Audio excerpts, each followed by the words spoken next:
स्वामी जी, वात पित्त और कफ तीनों के इम्बैलेंस से क्या इंटरनल ऑर्गन्स भी अफेक्ट होते हैं?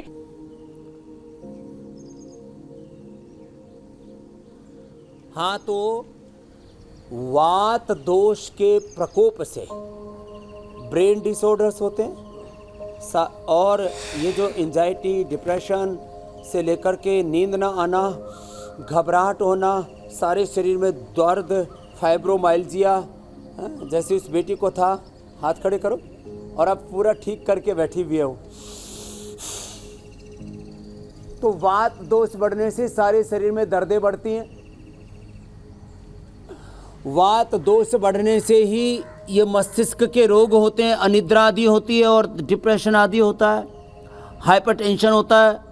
वात दोष बढ़ा तो बीपी बढ़ गया, फिर कफ दोष बढ़ा तो रेस्पिरेटरी सिस्टम वीक हो जाता है, पित्त दोष बढ़ने से लीवर और पेनक्रियाज अपसेट हो जाते हैं, इसलिए त्रिदोष के बढ़ने से मेटाबॉलिज्म में गड़बड़ होता है, इसलिए कोलेस्ट्रॉल बढ़ने से लेकर के, वेट बढ़ने से लेकर के, और लो इम्यूनिटी वीकनेस से लेकर के कई तरह के उपद्रव होते हैं। इसलिए मैं एक बात तो ये कहूँगा कि योग न छोड़ें।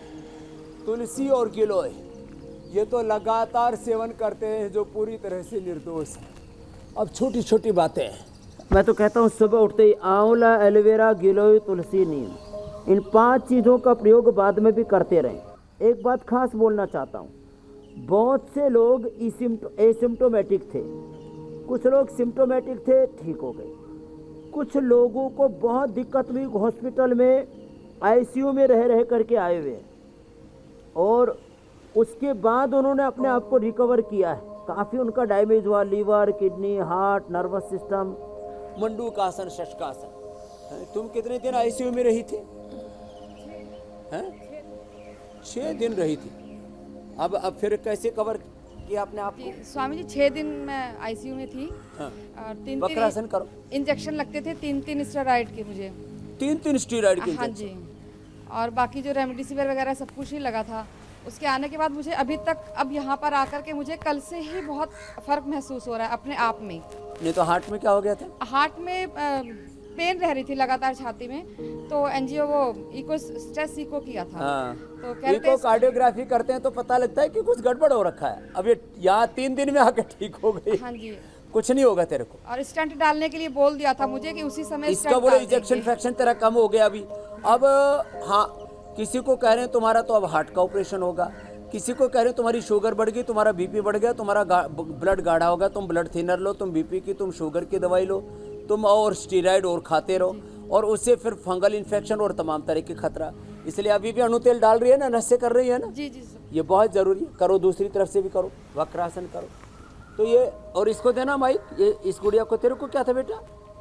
प्रणाम। प्रणाम। मुझे ना 4 साल से हाइपर एसिडिटी है। हाँ। और पेट में गुड़गुड़ की आवाज़ आती थी। मैं 4 साल से कंटिन्यू दवा खा रही हूँ, पर मुझे कुछ आराम नहीं मिलता था। लेकिन जब से मैं इंडिया टीवी पे आपका प्रोग्राम देखी और आप जो आसन बताते थे, जो नुस्खे बताते थे, उसको फॉलो करके मैं अपनी हाइपर एसिडिटी को बिल्कुल ठीक कर ली हूँ। पूरा ठीक कर ली? यस, पूरी ठीक हो गई। मेरी एसिडिटी बिल्कुल अब नहीं होती है। चलो, ये तो और मुझे अब पेट से गुड़गुड़ाहट की आवाज़ भी नहीं आती है। ये पेट तो गुड़गुड़ जिनका भी करता है ना, ये मंडू का आसन 5 मिनट कर लो। जैसे लगता था ना मेरे पेट में कुछ सामान लुढ़क रहे हैं, जैसे इतनी गुड़गुड़ाहट की आवाज। सामान लुढ़क रहे हैं, ऐसे आवाजें आती हैं, ऐसे आवाज आती बादल गरजते हैं ना। देखो आज कितने मेघ हैं। वैसे भगवान जी का भी अभिनंदन कर दो भाई। मैं तो आधी रोटी भी नहीं खा पाती थी स्वामी जी। छतरी तन गई है इधर हमारे। और मुझे आईबीएस की प्रॉब्लम भी है। मैं आधी रोटी भी नहीं खाती थी, एक टुकड़ा खाते ही मैं वॉशरूम जाती थी। अभी मुझे डाइजेशन तो बहुत आराम है, 90% डाइजेशन में आराम है।